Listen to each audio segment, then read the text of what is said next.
Hello everyone, welcome back to my mini blog. आज चाहिँ म गाउँ आएको छु, दुर्लुङ। यो चाहिँ मेरो बिहानको खाजा, महर र चामलको रोटी। ऊ चाहिँ मेरो भदैनी दिव्यानी हो। अनि उहाँ चाहिँ मम्मीले नातिनीलाई फुल देखाउँदै हुनुहुन्छ गुराँसको। बाबाले भने नातिनीकै फोटो खिचिदिँदै हुनुहुन्छ।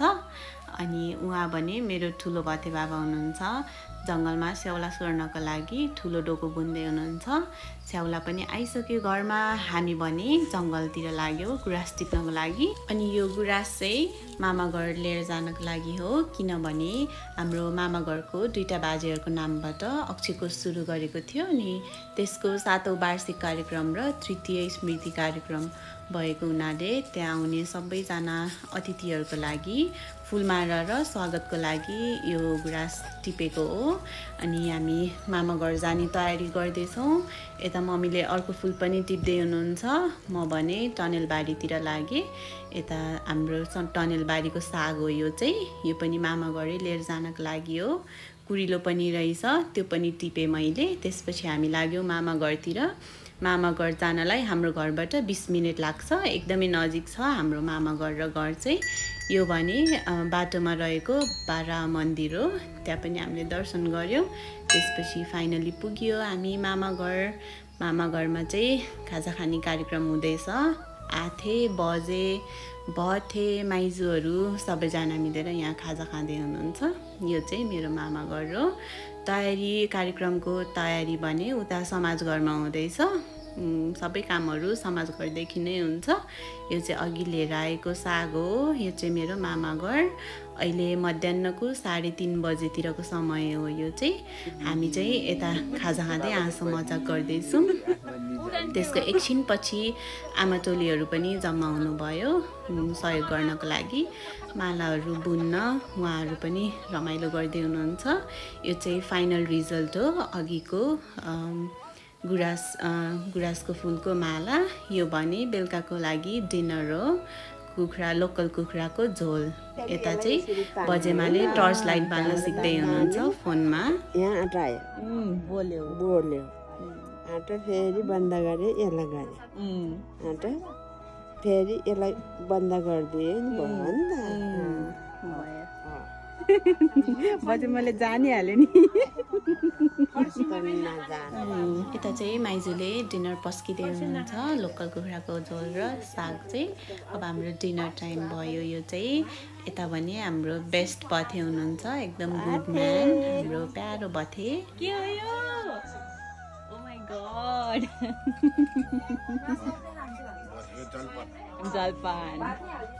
अनि हामीले डिनर गऱ्यो। डिनर गरिसकेपछि यो चाहिँ बिहानको सनराइज हो। आथे पानी भर्दै हुनुहुन्छ। हामी चाहिँ 6:30 बजेतिर उठेको थियो। 6:30 बजेतिरको भ्यू हो यो चाहिँ घरदेखि। एकदमै राम्रो सनराइज थियो। त्यसपछि हामी खाजा खानातिर लाग्यो। खाजा खाइसकेपछि समाज घर गयो हामी अलिअलि काम गर्न। यो चाहिँ हामी आलुघोल खोल्साउँदै हो। त्यसपछि हामी रेडी भएर एकछिन फोटो सेसन तिर लाग्यो। यो चाहिँ हाम्रो फ्यामिली फोटो, बाबा मम्मी म।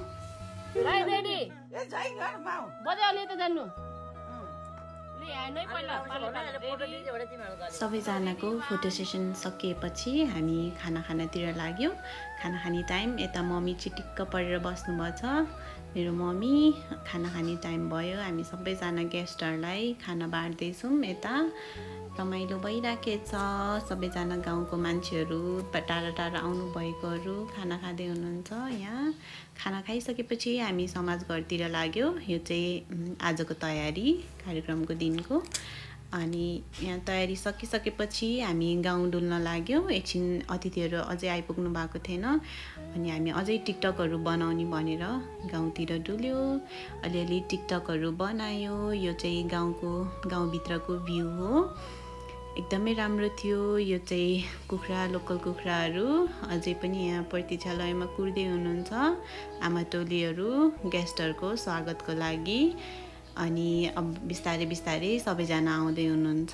फाइनली हाम्रो प्रमुख अतिथि पनि आइसक्नु भएको छ। उहाँलाई मालाले स्वागत गर्दै, फुलमालाले स्वागत गर्दै अब बिस्तारै कार्यक्रमहरू सुरु भयो।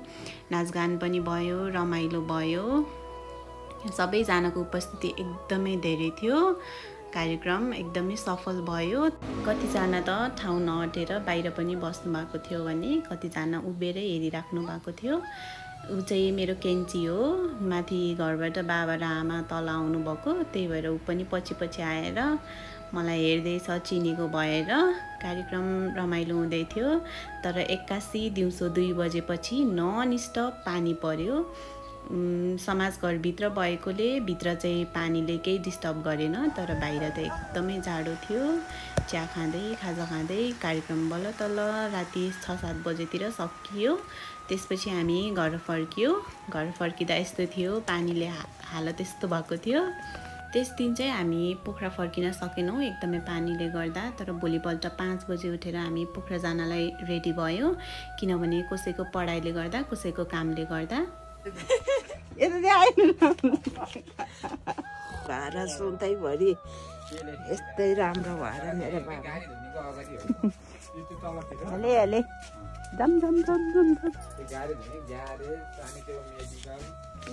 हाम्रो बजेमाले पेन्सनको पैसा नातिनीहरूलाई बाँड्दै हुनुहुन्छ।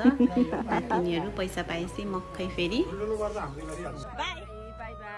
By by. रातिको 5 बजे यता हेर्न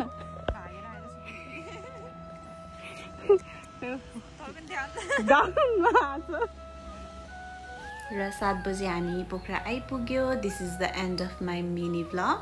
बाई बाई एभ्री वान।